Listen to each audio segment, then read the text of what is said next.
So one of the things I had to deal with my late mom was tithing and forgiveness.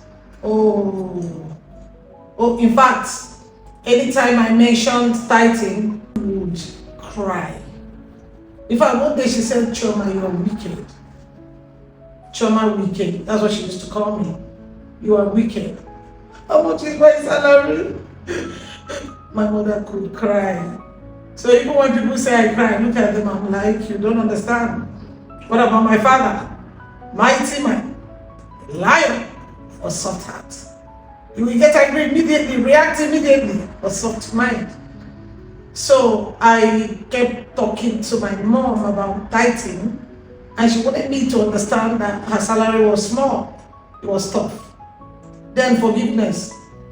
Chioma, you don't understand what they did to me. Let me tell you one thing I copied from my father. My father would react immediately, pour his heart, and buy you suya in the afternoon and give you juice in the evening. I got that from him. I'm spontaneous. Yeah. Because I wouldn't want to sleep with that thing. So I would easily pour my heart out.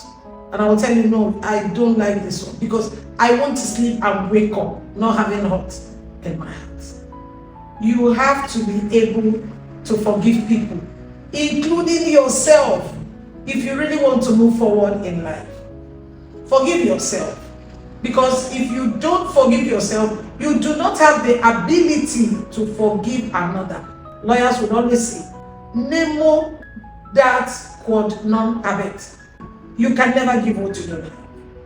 You must practice and know forgiving yourself before you forgive another.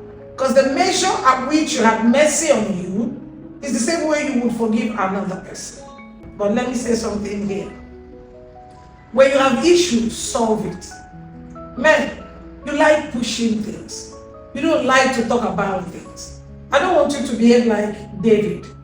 Under his roof, Amnon, his son, raped Tamar, his daughter. Absalom, his son, went to him and reported to him what happened. From that Bible days till today, he took no action. Remember that the meaning of Absalom is peace, but peace turned to war. That same guy launched war in the kingdom. Why? Because the father didn't take action. And Tamar bemoaned her virginity until she died. Talk about things.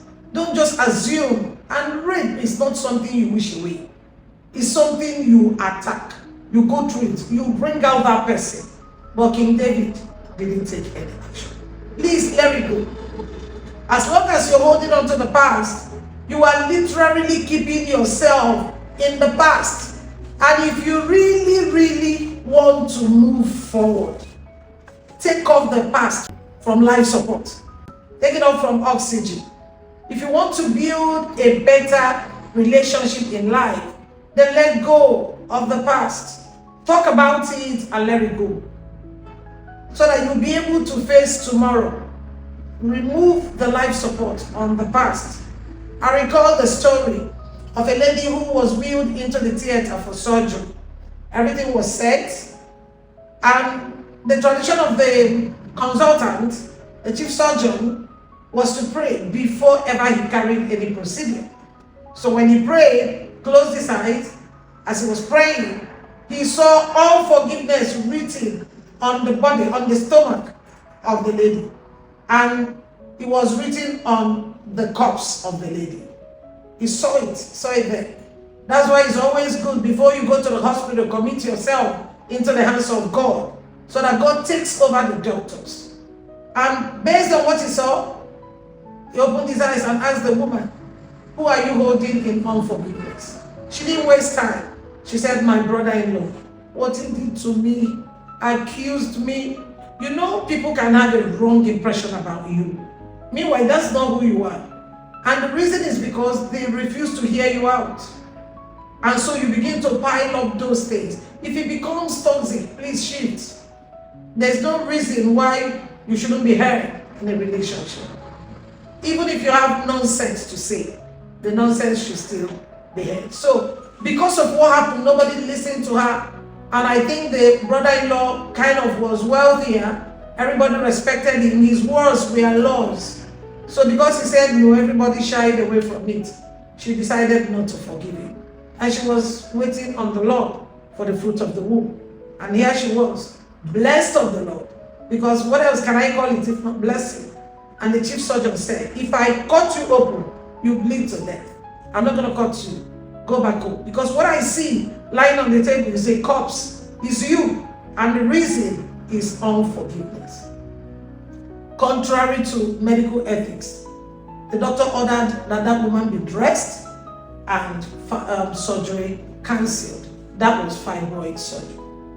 She went back home and went and apologized to the brother-in-law who offended her. So you see, ego had to come down. Pride, you don't do it for them, you do it for your own good. The next year, the doctor was in his office and a lineup of patients waiting. But there was a woman who came in and she pleaded with the nurses, I am not a patient. I just want to say hi to the doctor. When I introduce myself, he will remember me. I am on my way. I'm traveling, but just wanted to say hello. And the nurse opened the door and told the doctor. The doctor said, let her in. And the woman walked in and said, doctor, do you remember me? That woman that you told the theater manager and the other co-doctors, let her dress back and go. That if you cut her open, she was going to bleed to death. I am that woman. And then the woman said, Sarah, can you bring them in? And Sarah wheeled two beautiful, identical twin girls inside. She said, I went back home, forgave him. I even had to apologize. And the next month, with fibroid, I became pregnant. Doctor, I gave birth to twins. And I've come back with something with 4 legs inside a pickup outside, just to say thank you to you because God used you.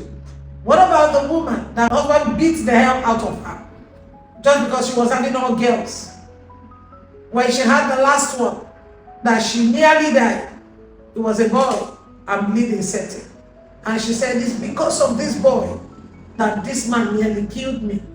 But today, in the pool of my blood, I forgive him. I let him go. I know I'm going to die, but this is the baby that he had always wanted because he is the only son. If I curse him, who will train all these girls? And now this boy. So God, I bless him. The blood was pumping. But by the time she was done, everybody thought it was the end. Divinity set in. See, when you don't forgive, you are the prisoner that locked yourself in your own heart with padlock and swallowed the key. Unforgiveness is like cancer. It eats deep. Who are you holding in unforgiveness? Is it Penina? You should actually go thank Penina. Because if not Penina, you wouldn't rush to Shiloh. You won't come to Rehoboth to pray. Every Penina should be thanked because they made you pray. They made you go to God. They made you give. So don't hold them in unforgiveness. Unforgiveness does not hurt the other. It hurts you. And if you want to move forward in life, remove the past on life support. Take out the oxygen. You don't need unforgiveness. Forgive and be free so that what you're looking for will begin to look for you. Do you know those who laughed at me? Do you know those who mocked me when I was childless? I forgive them. So my house is there. So my train their kids. They made me without knowing. So don't allow unforgiveness to take root in your life. You need to move forward and have the miracle. Unforgiveness is a killer disease. You don't need it.